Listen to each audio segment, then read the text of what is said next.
The compound of Chief Emenike was bursting with people. Canopies stretched across the lawn, decorated in royal blue and gold.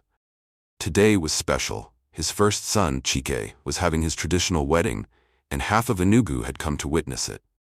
Inside the main house, 17-year-old Ngozi Emenike stood before her mirror, applying her fifth layer of makeup. Her phone buzzed continuously. Her friends were already at some club in Gra. Ngozi, the ceremony started 1 hour ago.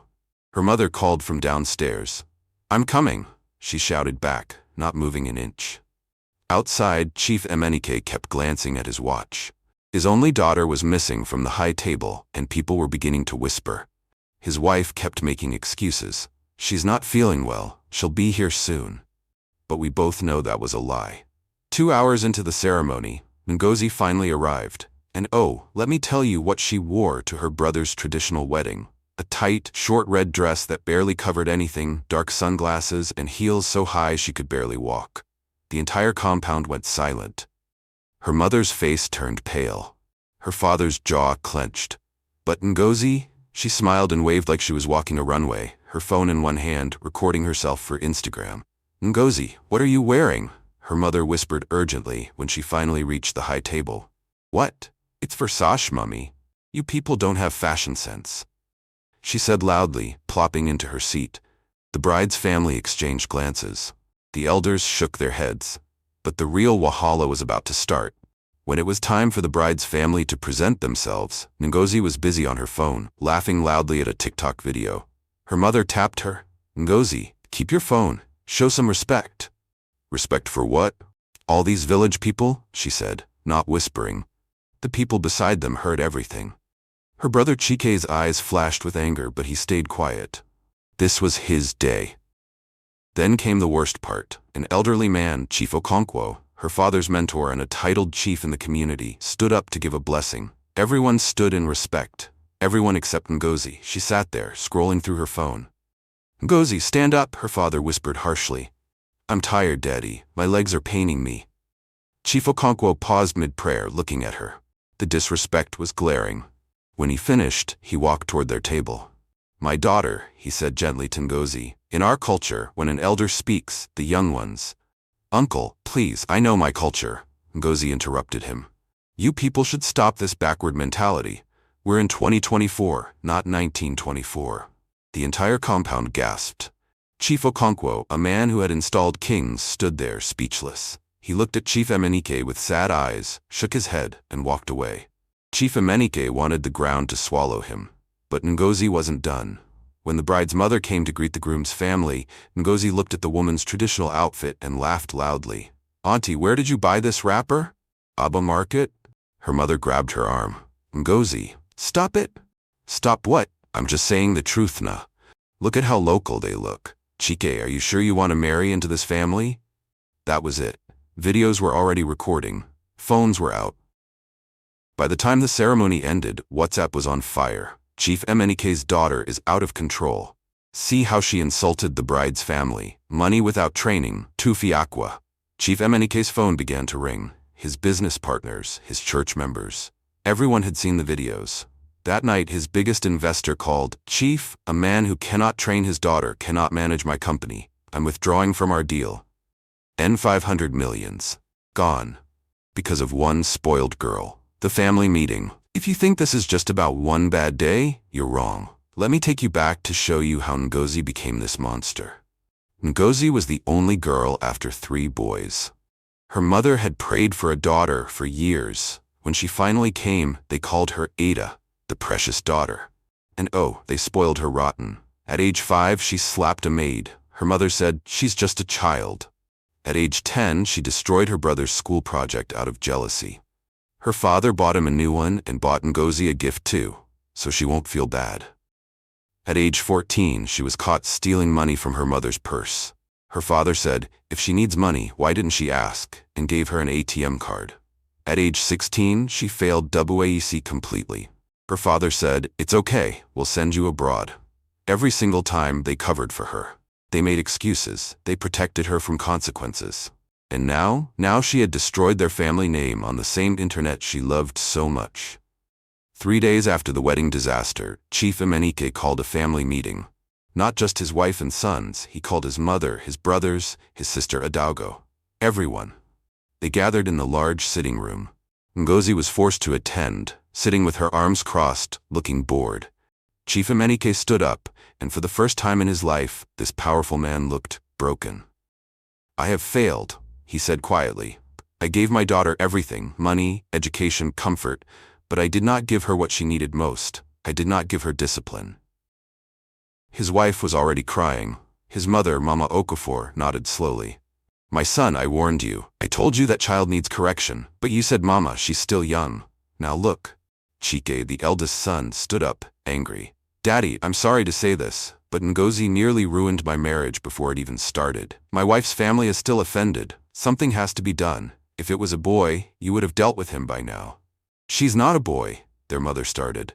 "And that's the problem." Chike interrupted. "You people have used 'she's a girl' to excuse everything. Well, she's a girl who has brought shame to this family."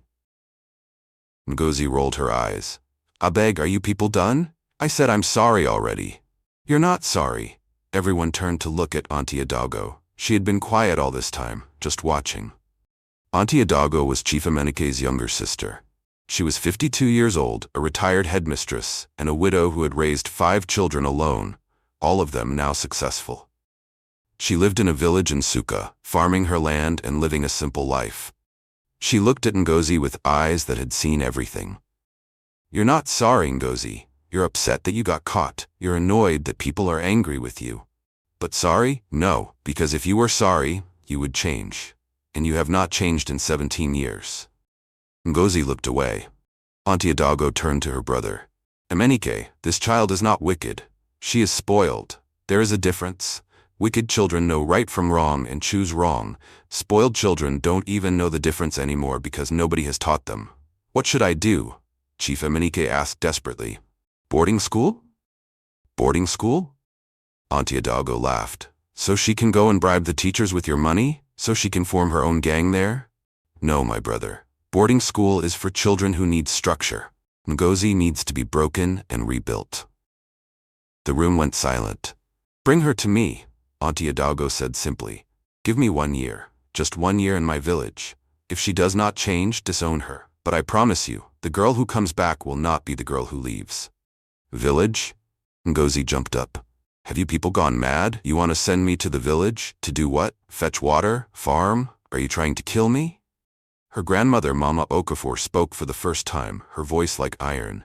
"This child will destroy herself and this family. Sometimes to save a person, you must let them break first. Adaugo, take her." Chief Emenike looked at his wife. She was crying, but she nodded slowly. "Pack your things, Ngozi," her father said. "You're going to Auntie Adaugo's place tomorrow?" "Daddy, please, I'll change, I promise." "You've promised before," he said quietly. "Now it's time for action."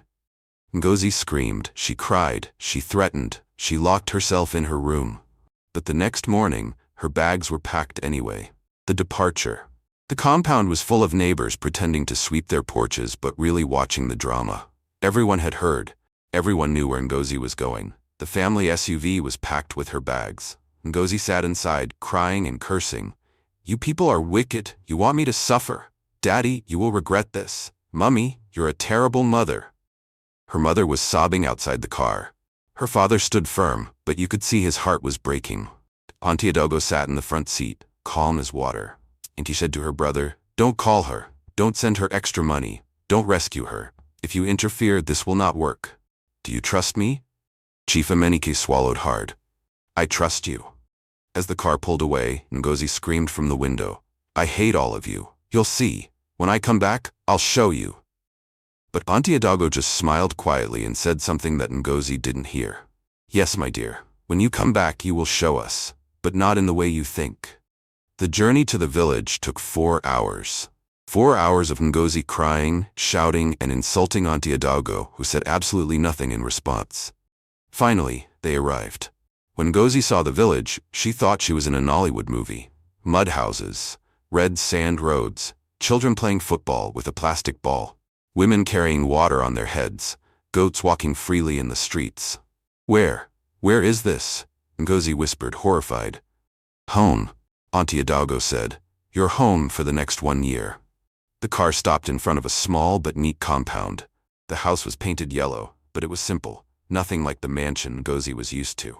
A group of children rushed out shouting, "Auntie Adalgo! Auntie Adalgo!" They helped carry the bags inside, all of them staring at Ngozi with curious eyes.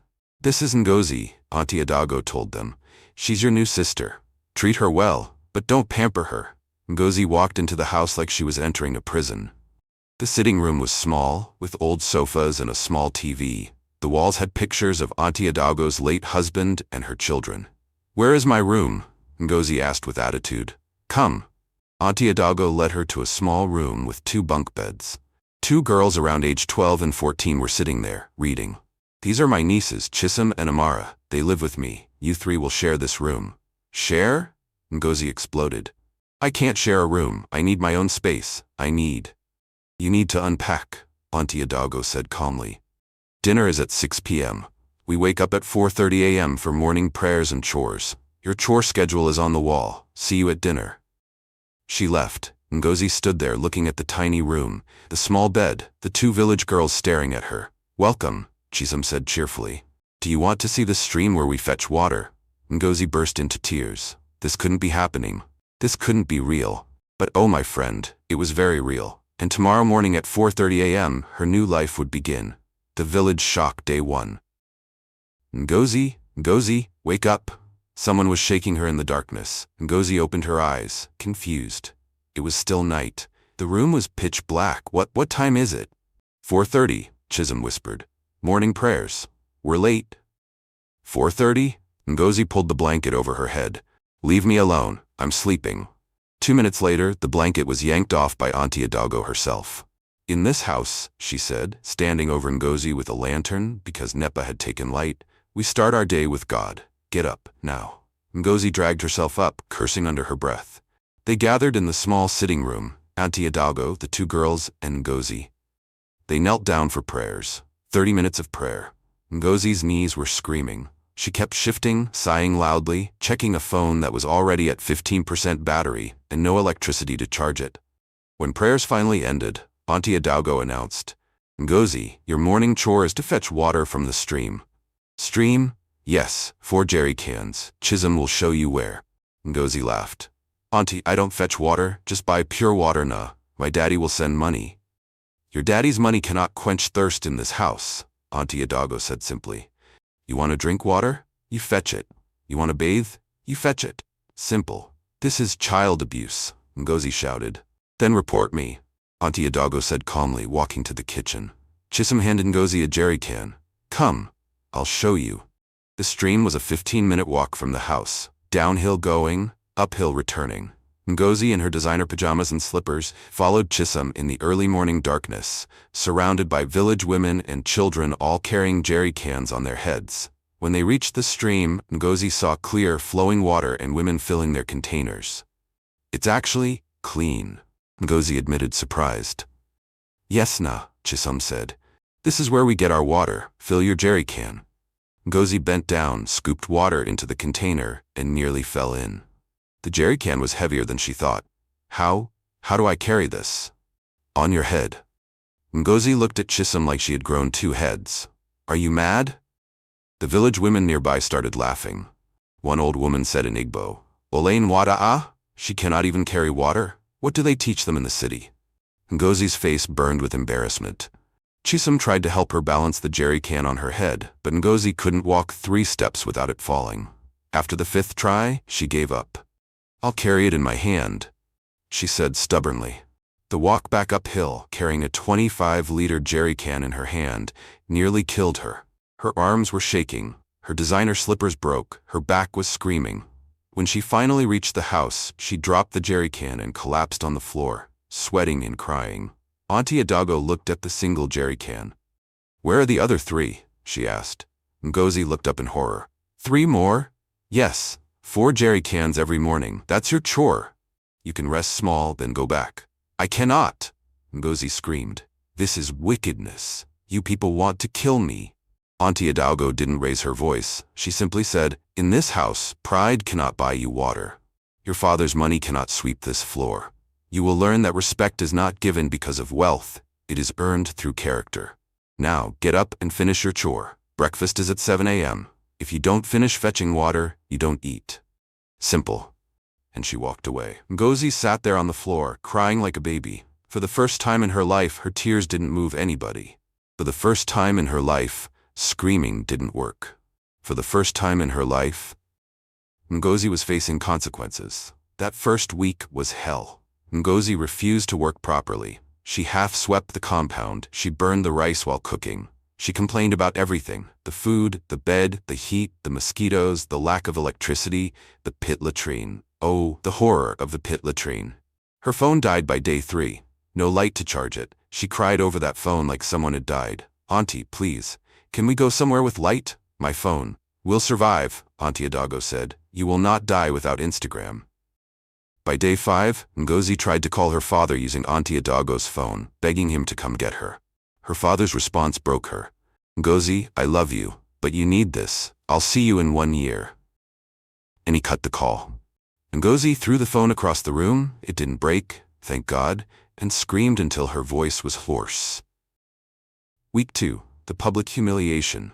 On Sunday, Auntie Adago announced they were going to church.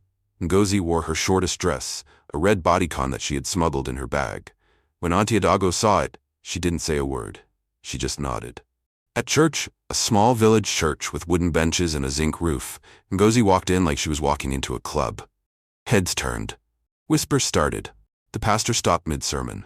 "My daughter," he said gently, "this is the house of God. We dress modestly here." Ngozi rolled her eyes. "Pastor, this is what people wear in 2024. You people are just backward." The entire church gasped. Auntie Adago stood up, apologized to the pastor, and walked out. Ngozi followed, smirking, thinking she had won. Outside, a group of village women were waiting. "Adago," one of them said, "is this how they behave in the city?" Another said, "If she was my daughter, I would reset her brain." Ngozi opened her mouth to insult them, but Auntie Adago raised her hand. "My daughter," she said loudly, "insulted the pastor. In our culture, this is a serious offense." "Ngozi, kneel down." "What? Kneel down now. Apologize to these women for your disrespect. Apologize to God and apologize to yourself for wasting your own potential." "I will not." Auntie Adago's eyes flashed. It was the first time Ngozi saw actual anger. "You have 2 choices," Auntie Adago said quietly but firmly. "Kneel and apologize, or I call your father right now and tell him you have not learned anything, and I'm sending you to a correctional home where they will truly teach you discipline. Choose." Ngozi looked around. The women were watching. The church members were gathering. Her pride fought with her fear. Slowly, shaking with humiliation and rage, Ngozi knelt down. "I'm sorry," she whispered. "Louder," Auntie Adago said. "I'm sorry." Ngozi shouted, tears streaming down her face. The women nodded in approval. Auntie Adago helped her stand up. As they walked home in silence, Ngozi cried the whole way. But something shifted in her that day. For the first time, Ngozi felt something she had never felt before. Shame. Not anger. Not indignation. Actual, deep shame. Week 3, the breaking. The reality of village life was crushing Ngozi slowly. Every morning, 4:30 a.m. wake up, prayers, fetch water 4 times, sweep the compound, help cook breakfast. Every afternoon, work on the farm, cassava, yam, vegetables, fetch firewood, wash clothes by hand. Every evening, cook dinner, fetch more water, prepare for the next day, 1 hour of phone time if, and only if, she completed her chores without complaining. Ngozi's soft hands developed blisters. Her designer clothes got ruined by farm soil. Her hair, always perfectly styled, was now packed in a simple scarf because there was no time or electricity for flat irons. She lost weight. She got mosquito bites. She ate simple village food, gari, opa, groundnut soup, instead of the jollof rice and fried chicken she was used to. And the worst part? Nobody cared about her complaints. "Auntie, this work is too much, then work faster. My hand is paining me. Rub palm oil on it. I want to go home. This is your home now." The village children mocked her constantly. "City girl cannot even light firewood. She wants to use gas cooker for firewood." They laughed. Even the goats seemed to disrespect her, chasing her around the compound. The day Ngozi broke, it was a Friday. The sun was brutally hot. Ngozi had been working on the farm since morning, planting cassava stems under Auntie Adago's supervision. Her back ached. Her hands were bleeding from the stems. She was dizzy from heat and hunger. "Auntie, please, I need to rest," she begged. Finish this row first. I can't. Ngozi screamed. I hate this place. I hate you. I hate. She didn't finish. Her vision blurred, and she collapsed right there in the farm. When Ngozi woke up, she was on a mat in the parlor. A wet cloth was on her forehead. Auntie Adago sat beside her, fanning her gently. What happened? Ngozi whispered, disoriented. You fainted. Dehydration and exhaustion. I told you to drink more water. Ngozi tried to sit up, but Auntie Adago gently pushed her back down. Rest. I made you oven sala with fish. Your favorite, Abby? Ngozi's eyes widened. How did you know oven sala is my favorite? Auntie Adago smiled softly. Your mother told me everything about you before you came. Your favorite foods, your fears, your dreams before you forgot them. I know you, Ngozi, more than you think. Tears filled Ngozi's eyes. Then why are you doing this to me? She whispered. Why are you punishing me? Auntie Adago took her hand. I am not punishing you, Ngozi. I am saving you. Your parents gave you everything except what you needed most, consequences. They gave you money, but not meaning. They gave you comfort, but not character. I am giving you what you need, not what you want. And one day when you become the woman you're meant to be, you will thank me. Ngozi cried. She cried so hard that her whole body shook. These were not tears of anger or manipulation. For the first time in her 17 years, Ngozi was crying real tears, tears of realization, of shame, of regret. I've been so terrible, she sobbed. I've been so terrible. Yes, Auntie Adago said simply, but terrible is not permanent. Terrible can change. The question is, do you want to? Ngozi looked at this woman who had been strict but never cruel, who had corrected her but never insulted her, who had pushed her but never abandoned her. I want to change, Ngozi whispered. Please, help me. Auntie Adago smiled, a real warm smile. Then we start tomorrow, but tonight you rest, and you eat. That night, Ngozi ate ofensala and gari, and somehow it tasted better than any expensive restaurant meal she'd ever had, because for the first time she was truly hungry, not just for food, but for something more, for redemption. The transformation, months 3 to 6. If you're still watching, comment, character, because this is where the real change begins. Month 3. Something shifted in Ngozi after that day she collapsed. She started waking up at 4:30 a.m. without being called. The first time it happened, Chisum and Amara stared at her in shock. Ngozi, you're awake? Chisum whispered. Yes. Let's go pray.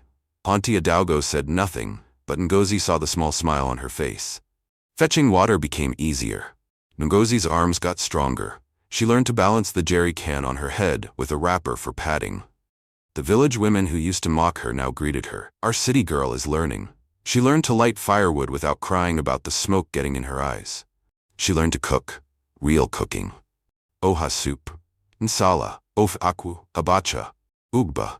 Auntie Adago taught her patiently, never yelling when she made mistakes. Cooking is like life. Auntie Adago said one day as they prepared egusi soup. You need patience, the right ingredients, and proper fire. Too much fire, you burn it. Too little fire, it doesn't cook. Balance, Ngozi. Life is about balance. Ngozi listened, really listened, for the first time.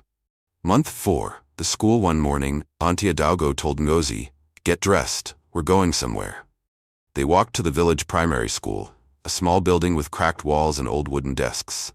The headmaster, Mr. Festa Okafor, greeted them warmly. Adago, is this the granddaughter? Yes, she's here to help. Help? Ngozi asked, confused. Auntie Adago explained, these children need extra lessons in English and mathematics. Their teacher is overwhelmed. You will teach them 3 times a week. But Auntie, I'm not a teacher. You passed WAEC eventually, didn't you? You know English and math. These children need help. Will you help them or not?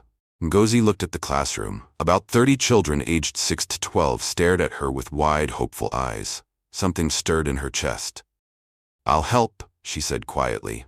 That first day of teaching changed Ngozi's life. The children were eager to learn. They listened to every word. They asked questions. They called her Teacher Ngozi with so much respect. One little girl, Chinwe, aged 7, came up to her after class. Teacher, you are very fine. When I grow up, I want to be beautiful and smart like you. Ngozi's heart melted. She knelt down to Chinwe's level. You're already beautiful, Chinwe, and you're already smart. You just need to keep learning, okay? Chinwe hugged her. And Ngozi, the same Ngozi who used to insult people without thinking, hugged her back with tears in her eyes. Month 5. The Market Incident. Ngozi had begun going to the village market with Auntie Adaugo to buy food items. One Saturday they were buying tomatoes from Mama Ibuka, a poor widow who sold vegetables to support her children. A wealthy woman from a nearby town drove up in a Lexus SUV. She looked at Mama Ibuka's tomatoes with disgust. "These tomatoes are too small and ugly. You village people don't know how to farm properly. In the city, we have better quality." Mama Ibuka lowered her head in shame. The old Ngozi would have agreed with the wealthy woman. The old Ngozi would have laughed. But the new Ngozi? She stepped forward. "Madam," Ngozi said firmly, "these tomatoes are fresh from the farm. Mama Ibuka wakes up at 4 a.m. every day to tend her garden. She works harder than most people I know. The size doesn't matter. What matters is the heart and effort she puts in. If you want city tomatoes, then go back to the city. But don't come here and disrespect hardworking people." The market went silent. The wealthy woman's face turned red with anger. "Do you know who I am?" "I don't care who you are," Ngozi said calmly. "Respect is respect. Money doesn't give you the right to be rude." The woman stormed off in her Lexus. Mama Ibuka grabbed Ngozi's hand, tears in her eyes. "Thank you, my daughter. God bless you." The other market women began clapping. Auntie Adaugo, watching from a distance, smiled proudly. That evening, as they walked home, Auntie Adaugo said, "Do you remember when you first came here? You would have been that woman in the Lexus." Ngozi nodded, ashamed. "I remember, Auntie. I was terrible." "But you're not terrible anymore," Auntie Adaugo said. "You're becoming who you were always meant to be. I'm proud of you." Those 4 words, "I'm proud of you," meant more to Ngozi than any designer bag or expensive gift ever had. Month 6. The phone call. Ngozi's mother called one evening. "Ngozi, my baby, how are you?" Her mother's voice was thick with emotion. The old Ngozi would have cried and begged to come home, but this Ngozi said, "Mummy, I'm fine. I'm really fine. I'm learning so much here." "Learning what?" "Suffering." "No, Mummy, learning life, learning respect, learning gratitude." Ngozi paused. "Mummy, I need to tell you something. I'm sorry. I'm so sorry for everything I put you through. For the insults, the disrespect, the disgrace. I was a terrible daughter. But I'm changing, Mummy. I promise I'm changing." Her mother was crying on the other end. "Ngozi, my Ngozi, I can hear it in your voice. You sound different." "I am different, Mummy. Please don't bring me back yet. I'm not ready. Auntie Adaugo is helping me become better. I need more time." Her mother was silent for a moment, then, "Okay, my daughter. Take your time. We love you. We're waiting for you." When the call ended, Ngozi cried, but these were tears of gratitude. Month 7-12. Full transformation. The remaining months flew by. Ngozi became a pillar of the community. She started a small reading club for village children under a mango tree every Saturday. She taught the women basic English so they could communicate better with traders. She helped Auntie Adaugo on the farm and actually enjoyed it. She learned pottery from the village women and weaving from the elders. She attended every village meeting and church service with genuine interest. She wrote a letter to her father. "Daddy, I know I disgraced you at Chike's wedding. I know I ruined your business deal. I know I brought shame to our family name. I cannot undo the past, but I can build a better future. I'm sorry, Daddy. I'm learning. I'm changing. And when I come home, I will make you proud. I promise. With love, your daughter, Ngozi." When Chief Emenike read that letter, he wept like a baby. The village crisis. One evening, little Chinwe, the girl who had hugged Ngozi, fell seriously ill with malaria. It was severe. She needed to go to the hospital immediately, but her mother had no money. Ngozi didn't hesitate. She took all the money her parents had been sending her monthly, which she had been saving because she didn't need much in the village, and gave it to Chinwe's mother. "Take her to the hospital, now. Don't worry about the money." But this continue 3-4 is your money," the woman cried. "Chinwe is more important," Ngozi said firmly. "Please, just take her." Chinwe recovered fully. When Auntie Adaugo heard what Ngozi had done, she didn't say anything. She just pulled her into a tight hug. Later that evening, sitting under the stars, Auntie Adaugo said, "That girl who came here 12 months ago? She's dead. She died somewhere between the stream and the farm, between the tears and the lessons. The woman sitting next to me now, she was reborn, and I am honored to have witnessed it." Ngozi rested her head on her aunt's shoulder. "Thank you, Auntie, for not giving up on me. I never give up on anyone who's willing to change, Auntie Adago said. Remember that when you go home, remember that change is always possible. The return 1 year later. Chief Emenike's convoy drove into the village. The entire community gathered. They knew this day was coming, the day Ngozi would return home. But nobody was prepared for what they saw. Ngozi stood in the compound, surrounded by village children who were crying and hugging her. Teacher Ngozi, don't go. Who will teach us English? Please stay. This Ngozi wore a simple Ankara dress. Her hair was natural, packed in a neat bun. Her face, free of heavy makeup, glowed with genuine happiness. Her hands, no longer soft and manicured, showed the evidence of hard work. But the biggest change? Her eyes. They were no longer entitled and cold. They were warm, humble, and wise beyond her 18 years. Chief Emenike stepped out of the car, and when he saw his daughter, he froze. Ngozi? She walked up to him slowly, then did something that shocked everyone. She knelt down in the dust and greeted him properly in Igbo. Na ani ndewo nu, our father welcome. Chief Emenike's eyes filled with tears. He pulled her up and hugged her tightly. My daughter, he whispered. My daughter has come back to me. Her mother rushed forward, crying and hugging her. Ngozi, Ngozi, my baby. The goodbye. The village held a small ceremony for Ngozi. The women presented her with a beautiful wrapper they had woven together. Each woman contributed one thread, symbolizing community and love. The elders prayed over her and blessed her. The children sang a song they had composed for her. Mama Ibuka, the tomato seller, gave her a basket of the freshest vegetables, crying, You defended me when I couldn't defend myself. You are a true daughter of this village. When it was time to speak, Ngozi stood before the entire village, tears streaming down her face. When I came here 1 year ago, she began, her voice shaking with emotion, I thought you were punishing me. I thought this village was a prison. I thought I was better than all of you because I had money and education. I was wrong. I was so wrong. This village taught me what no school could teach me. You taught me humility. You taught me respect. You taught me that character is more valuable than cash. You taught me that true wealth is not in what you have, but in who you are. I came here as a spoiled, selfish girl who only cared about myself. I leave here as a woman who understands the value of community, hard work, and gratitude. Thank you for accepting me even when I was terrible. Thank you for teaching me even when I was stubborn. Thank you for loving me even when I didn't deserve it. I will never forget this place.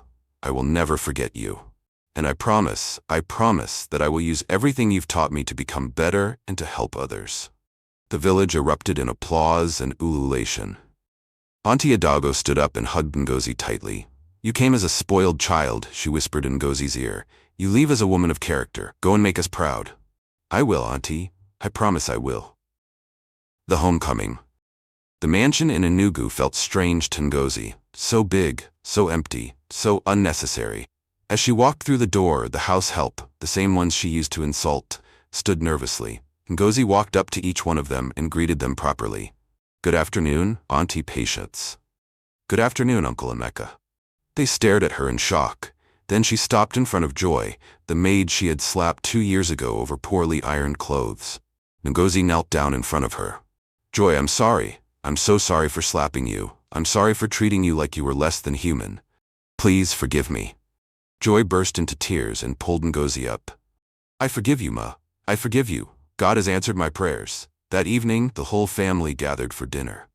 Ngozi's brothers and their wives watched her in amazement. She helped set the table. She served the elders first. She ate quietly and respectfully. Chike, the eldest brother, whispered to his wife, That is not our sister. That cannot be our sister. But it was. After dinner, Ngozi asked to speak to everyone. She stood before her family, the same family she had disgraced, and took a deep breath. I know I cannot undo what I did at Chike's wedding. I know I embarrassed this family. I know I cost Daddy business deals and respect. I know I broke Mummy's heart 1,000 times. I don't have excuses. I was spoiled, I was entitled, I was wicked. But Auntie Adago showed me something in that village, that I don't have to stay broken. That change is possible. That character can be built. I'm not perfect. I'm still learning, but I promise you, on everything I hold dear, I will never disgrace this family again. I will make you proud. Not through money or status, but through character. I'm sorry. I'm so sorry. And I love you, all of you." Her mother was sobbing. Her father was wiping his eyes. Even her brothers looked emotional. Chief Emenike stood up and hugged his daughter. "Welcome home, Ngozi. Welcome home." The public redemption. 2 weeks later, Chief Emenike organized a Thanksgiving service at their church. The same church where people had gossiped about Ngozi for years. The church was packed. Everyone came to see if the rumors were true. Had Chief Emenike's spoiled daughter really changed? When it was time for testimonies, Ngozi walked to the pulpit. She stood before the same congregation that had witnessed her shame. "Good morning, everyone. My name is Ngozi Emenike, and I want to tell you my story, not to brag, but to give hope to anyone who thinks they're too far gone to change." For the next 15 minutes, Ngozi told everything: the spoiled behavior, the disgrace, the village, the transformation. She didn't hide anything. She didn't make excuses. "I was that girl who insulted elders. I was that girl who valued designer bags over respect. I was that girl who thought money made me better than everyone. But I'm not that girl anymore. If you have a child who's going down the wrong path, don't give up. If you are that child, please know, it's not too late. Change is painful. Humility is hard. But it's worth it. I promise you, it's worth it." When she finished, the church was silent for 3 seconds. Then they erupted in applause, shouting and ululation. People were crying, mothers were hugging their daughters, fathers were nodding in approval.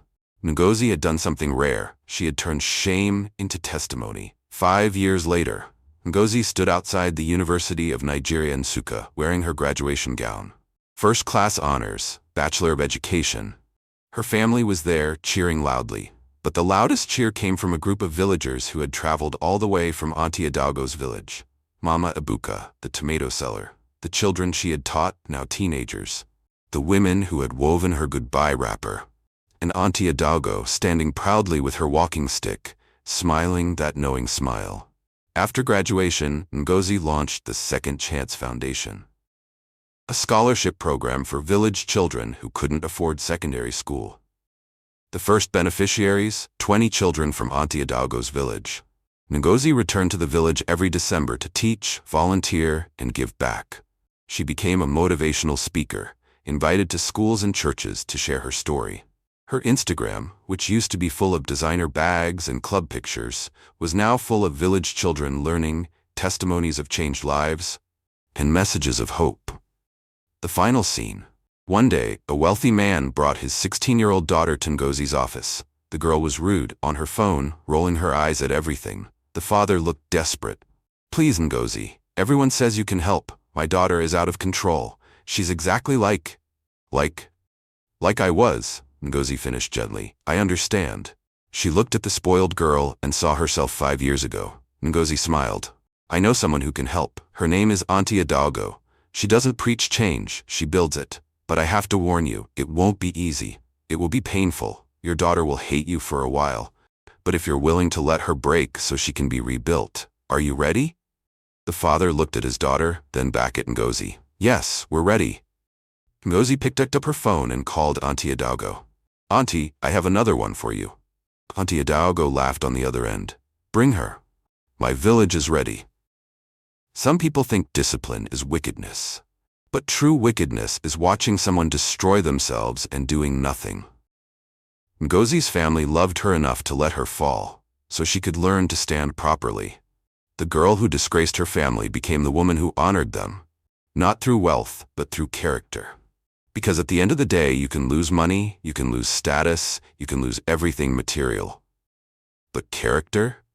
Character is forever. If this story touched you, share it with a parent who's struggling. Share it with a young person who needs direction. Share it with anyone who thinks change is impossible. Comment "Character matters" if you made it to the end. Subscribe for more true life stories that will transform your perspective.